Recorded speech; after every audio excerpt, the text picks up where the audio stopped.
এই টিকটকের কন্টেন্টগুলো নিয়ে আপনি কিয়ামতের দিন দাঁড়াবেন।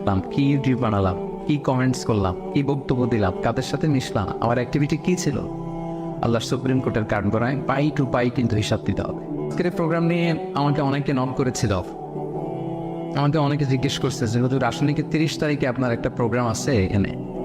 আমি বললাম হ্যাঁ আছে। তো অনেকে বলতেছে হুজুর এটা তো টিকটক এর প্রোগ্রাম। তো আমি বলছি ভালো হয়েছে তো তাইলে, টিকটকার ভাইদের সাথে একটা সোশ্যাল গ্যাদারিং হবে, তা তার ভালো। সবার জন্য আমাদের বার্তা পৌঁছানো দরকার। টিকটকার ভাই বলেন, ইউটিউবার বলেন, সাংবাদিক বলেন, তারপর ব্যবসায়ী বলেন, রাজনীতিবিদ বলেন, সবার প্রতি আমাদের জন্য আমাদের পক্ষ থেকে বার্তা আছে না নেই? আমাদের কাজই হচ্ছে বার্তা দেয়া, বার্তা পৌঁছানো। তো টিকটকার বললেই এটা আবার খুব নেগেটিভ সেন্সে নেওয়ার সুযোগ নেই। এটা একটা সোশ্যাল মিডিয়া প্ল্যাটফর্ম। আসলে কোনো প্ল্যাটফর্মকে আমরা কিভাবে ইউজ করি, দ্যাট ইজ দ্য কোশ্চেন। যেমন ধরুন যে ছুরি, নাইফ, যেটা ছুরি, এই একই ছুরি দিয়ে একজন ডাক্তার মানুষের প্যান্ট কেটে অপারেশন করে মানুষকে বাঁচায়, আবার একই ছুরি দিয়ে ডাকাত মানুষকে হত্যা করে, ঠিক কিনা?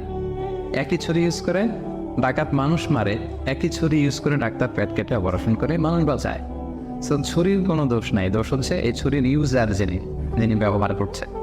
এরকম সব কিছুর ক্ষেত্রে একটা পিস্তল, যারা ডাকাত গুন্ডা বদমাশে পিস্তল দিয়ে মানুষ মারে, সন্ত্রাসী করে, আবার এই পিস্তল দিয়ে আইন শৃঙ্খলা বাহিনীর লোকেরা তারা মানুষের নিরাপত্তা নিশ্চিত করে। সো এই যে আর্মস, এই পিস্তল, এই ছুরি, এটার কোনো দোষ নেই, এটার কোনো হাত পাও নেই। তো এটা আমরা আসলে কিভাবে ইউজ করি, এইটা হচ্ছে কোশ্চেন। সো আমরা টিকটক কিভাবে ইউজ করি, দ্যাট ইজ দ্য কোশ্চেন। এবং বিশ্বাসীদের একটা গুণাবলী হচ্ছে ওয়াল্লাযীনা হুম আনিল লাগবি মুরিদুন। বিশ্বাসীরা তারা সবসময় অনর্থক কাজ থেকে বিরত থাকে। সবসময় যে জিনিসে মানুষের কল্যাণ, যে জিনিসে মানুষের উপকার, যে জিনিসে আমার দুনিয়ায় কল্যাণ, যে জিনিসে আমার আখিরাতে কল্যাণ, বিশ্বাসীরা শুধু ওইটাই করে। লাভ আছে যেখানে, বিশ্বাসী আছে সেখানে। তো শুধু দুনিয়ার লাভ থাকলেই চলবে না, আখিরাতে লাভ আছে কিনা সেটাও খুঁজতে হবে। সো প্রত্যেকটা জিনিসের একটা পজিটিভ নেগেটিভ দিক থাকে। আমরা যদি সোশ্যাল মিডিয়া প্ল্যাটফর্মসগুলো ইউজ করি, বা ধরুন যে টিকটক ইউজ করি, আমার কোনো টিকটক আইডি নাই, আবার টিকটকের ইস্যুটা রেস করে আমি যেটা বোঝাতে চাচ্ছি যে সোশ্যাল মিডিয়া প্ল্যাটফর্মের আসলে কোনো দোষ নেই, দোষ হচ্ছে ইউজারের। প্রত্যেকটা জিনিসের একটা পজিটিভ দিক থাকে, একটা নেগেটিভ দিক থাকে।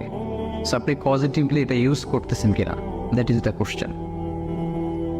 এবং সেটা অ্যাজ এ বিলিভার আমাদেরকে কিন্তু নিজের সাথে নিজের একটা বোঝাপড়া লাগবে যে আমি আসলে